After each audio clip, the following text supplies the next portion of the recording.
பிச்சை தான் எடுத்துக்கிறேன். சத்தியமா சொல்றேன், பிச்சை எடுத்து தான் வாழ்றேன். வெளியில சொல்றது இல்லை. கௌரவ பிச்சை தான். ஒரு 10,000 போட்டு விடுறாடி. அண்ணா எப்படி சொல்லியிருக்காரு, பிச்சை எடுத்து தான் வாழ்றேன்னு சொல்கிறாப்புல. இப்போ இவர் தம்பி சாட்டை மாமா இருக்காருல்ல, அவர் என்ன சொல்கிறாருன்னா, அண்ணனுக்கு இவ்வளோ சொத்து இருக்குது, அன்னிக்கு இவ்வளோ சொத்து இருக்குது, அந்த வருமானத்தில் தான் அண்ணன் வாழ்ந்துக்கிட்டு இருக்காரு அப்படின்னு ஆத்துறான். சரி, அண்ணனுக்கிட்ட இவ்வளோ சொத்து இருக்குது, அதுலேருந்து இவ்வளோ வருமானம் வருது, அதில் தான் அண்ணன் வாழ்க்கையை நடத்துறாருன்னு நீங்கள் சொல்கிறீங்க. அப்புறம் மீடியாவில் உட்காந்துக்கிட்டு நான் பிச்சை எடுத்து தான் வாழ்றேன்னு சொல்கிறாரு. அது எதுக்கு சொல்கிறாரு?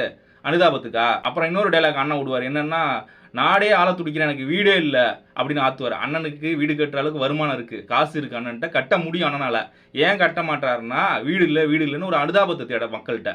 நாம் தமிழ் குஞ்சிகள் இருக்காங்கல்ல, ரசிக குஞ்சியா, அவங்க மத்தியில் ஒரு அனுதாபம் கிடைக்கும்.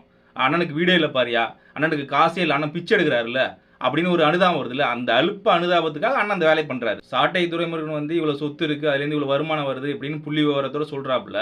அப்படி இருக்கப்ப எதுக்கு தானுக்கிட்டே இல்லை சுந்தர்சிக்கிட்டே எதுக்கு அண்ணன் கேட்குறாப்புலன்னா, அந்த காசை எடுத்து செலவு பண்ண மாட்டாப்புல.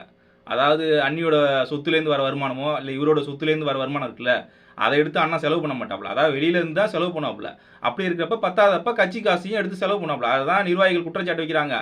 அதுக்கு முட்டு கொடுக்க தான் அண்ணனுக்கு இவ்வளோ சொத்து இருக்குது, அண்ணனுக்கு இவ்வளோ வருமானம் இருக்குன்னு இவன் மாற்றிட்டு இருக்கான் உட்காந்து.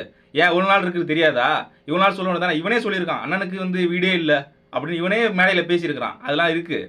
அப்படி இருக்கிறப்ப இப்போதான் உனக்கு தெரியுது அதெல்லாம். நான் கேட்குறான், அண்ணனுக்கிட்ட வீடே இல்லை, பணமே இல்லை, நாட்டே ஆள துடிக்கும் அண்ணனுக்கு வீடே இல்லை, அதாவது அண்ணன் பிச்சை எடுத்து தான் வாழ்கிறாரு அப்படின்னு சொன்னாலும் தம்பிங்க போய் சரிதான், அண்ணன் சொல்கிறது நியாயம், முட்டு கொடுக்குறானுங்க.